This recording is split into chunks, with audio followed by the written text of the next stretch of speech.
One of the things that I found so extraordinary over the course of the last few weeks is the total inability of many of our parliamentarians and leading politicians to speak out clearly on what was happening. Whenever they talk about threats to MPs, they say, well, of course, there's the far right and there's the Islamist extremists. But actually, what has really been happening over the course of the last couple of weeks, and those abominable scenes that we saw in Parliament Square, the flashing up on the Elizabeth Tower that houses Big Ben off from the river to the sea. And folks, we know what that means. It's not just the abolition of Israel, it's the abolition of their people as well. What has stunned me about all of this is so few people have really spoken out. It's as if fear has been stalking the corridors of Westminster as sectarianism in British politics starts to become mainstream.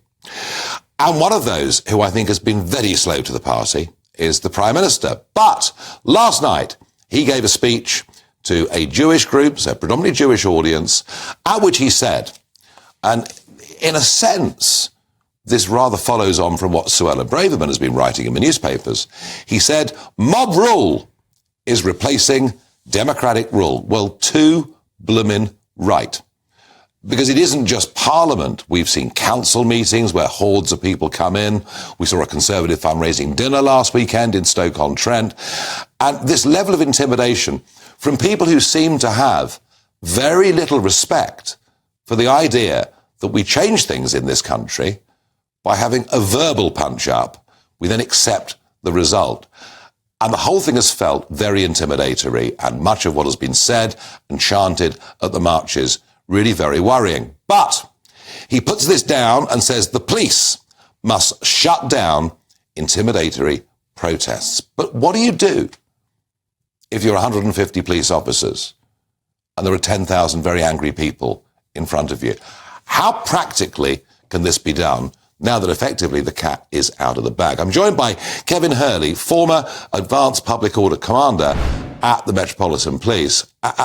Kevin, you know, of course, there have been criticisms of the police over the last few weeks that I personally believe are valid.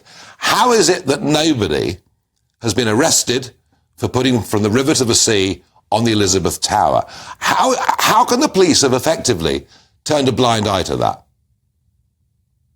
Well, there are all sorts of reasons. The first one is, at the very top, commanders are very, very scared, actually, to make the situation worse or to face criticism in any particular form. They certainly do not want, in this case, to be accused of being Islamophobic, as you've just discussed earlier on that programme. But actually, you made the good point, Nigel. How can you, with 150 people, deal with this? The fact of the matter is, the police require courts, they require prisons, they require probation to back them up if they make arrests. All of them have been cut and slashed, which effectively makes the police toothless when they come to make an arrest, because people walk out the door or they get a slap on the hand and that's the end of it. But when it comes to the practical elements of public order policing, the days have gone that we once had 20, 30, 40 years ago of putting large bodies of men up against groups of demonstrators, a bit of pushing and shoving, a bit of fisticuffs, and occasionally, in real terms, a baton flying through the air, to one now where we police totally different groups of people. Many of them come from other parts of the world where what we might call the traditional British policing techniques simply don't work. Many of the people you see on some of these demonstrations are used to being water cannons, sprayed with CS, or battened by their own police forces wherever they come from. So if we're realistic and we want the police to clear the streets and take them back, then we need to be talking about what we're seeing on the screen right now is water cannon. Because frankly, that's far less damaging, Nigel, than police officers battening people or kicking and punching them. And then we end up with those police officers being investigated years to come. And police officers actually don't want to do it anymore because they know they're going to be hung out to dry if they use excessive force. So why on earth would constables and sergeants want to get stuck in, as people call for it? And why would inspectors, chief inspectors, or indeed superintendents say, come on, let's get stuck in? They simply won't do it anymore. So we need to change the paradigm and look at what's being used elsewhere in the world.